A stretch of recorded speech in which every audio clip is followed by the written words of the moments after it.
Tengo el gusto de saludar a Viri Ríos. Ella es columnista de Milenio, la ha visto en diversos espacios a través de esta pantalla. Viri, un gusto saludarte. ¿Qué tal, Pedro? Me da mucho gusto estar por aquí. Cuéntanos qué es lo que no estamos viendo de esta reforma eléctrica, Viri. Bueno, te cuento un poquito cuál es el fondo de esta discusión. Me parece que tenemos a dos grandes grupos en el Congreso. Por un lado, tenemos al grupo Morena, quien básicamente cree que la Comisión Federal de Competencia puede convertirse en una empresa productiva, en una empresa verde, siempre y cuando la Comisión Federal de Competencia tenga suficiente inversión. Acusan de que la Comisión Federal de Competencia no tiene esta inversión porque desde el sexenio de Peña Nieto, según dicen, se llevó a cabo un plan maestro para deshacer a la CFE, partirla en pedazos y simplemente no darle lo suficiente. Por el contrario, acusan de que los privados han creado una suerte de atraco en la cual los privados no pagan lo suficiente para cubrir el soporte que la Comisión Federal de Competencia les da para que los privados puedan producir la energía solar y eólica. Por el otro lado, Pedro, tenemos a los privados y básicamente los privados creen que la electricidad debe ser producida por quien sea que tenga la capacidad para hacerlo más barato. La Comisión Federal de Competencia, debido a esta falta crítica de inversión, enfrenta muchos problemas y ya no puede producir tan barato como lo hace el sector privado. Además, pues se enfrenta con problemas como un pasivo laboral creciente, sequías en sus hidroeléctricas y obviamente pues falta de recursos para la inversión. No solo eso, los privados acusan de que si Morena logra aprobar esta reforma energética, muy probablemente el caso llegue hasta los tribunales internacionales porque se acusará al gobierno mexicano de estar violando el capítulo 14 y el 22 del Tratado de Libre Comercio. Entonces yo creo aquí, Pedro, que lo que estamos viendo pues es un gran debate entre estas dos posturas. Yo diría que y de hecho sobre esto escribía mi columna en Milenio el día de hoy. Un gran problema con la visión de Morena es que asume que una vez que el Estado tenga el control del sistema eléctrico, el Estado mismo va a tener el dinero suficiente para subsidiar las tarifas eléctricas, invertir, digamos, crecer esta nueva CFE todopoderosa que va a ser capaz incluso de generar energía verde, según dicen, a precios más económicos que el sector privado.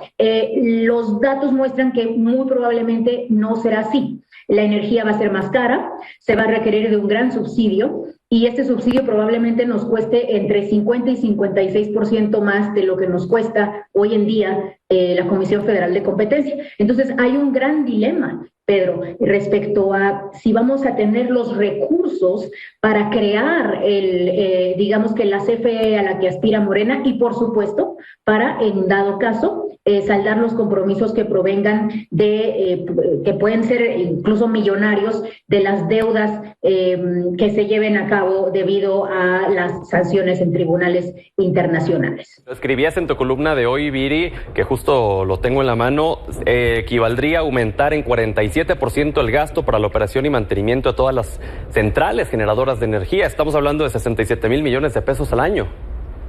Así es, y la verdad es que no tenemos esos recursos.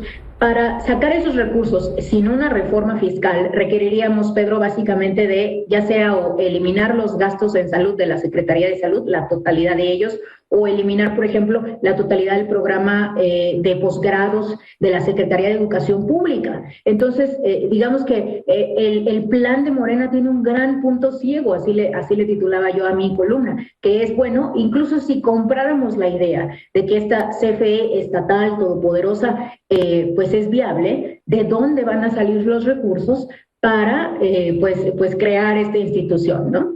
Claro, y la contrapropuesta de Va por México, nos decías en tu columna, también tiene este punto ciego.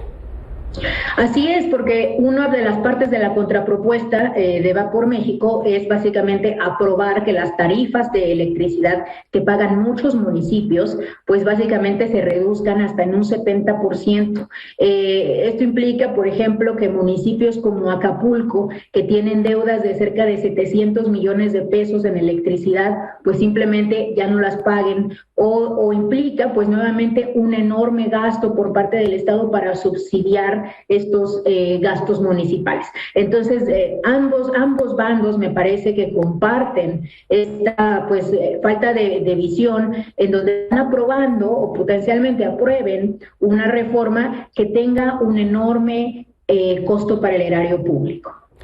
Y ahora, entonces, ¿cuál es la verdadera intención de esta contrapropuesta de Va por México? Bueno, me parece que las cosas se están moviendo muy rápido, Pedro. Vemos cambios muy importantes. Hace apenas un par de días Morena estaba diciendo que probablemente el PRI fuera a darle los 17 diputados que le faltaban para poder aprobar la reforma eléctrica en el Congreso. Recordemos que se necesita una mayoría calificada.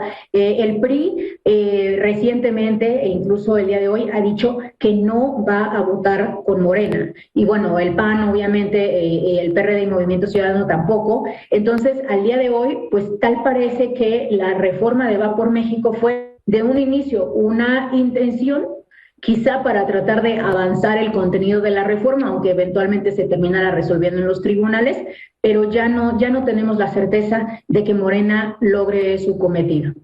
Viri, te agradecemos por estos valiosos minutos, seguimos en comunicación y vemos sobre todo qué es lo que sucede mañana y pasado mañana, días importantes ahí en San Lázaro.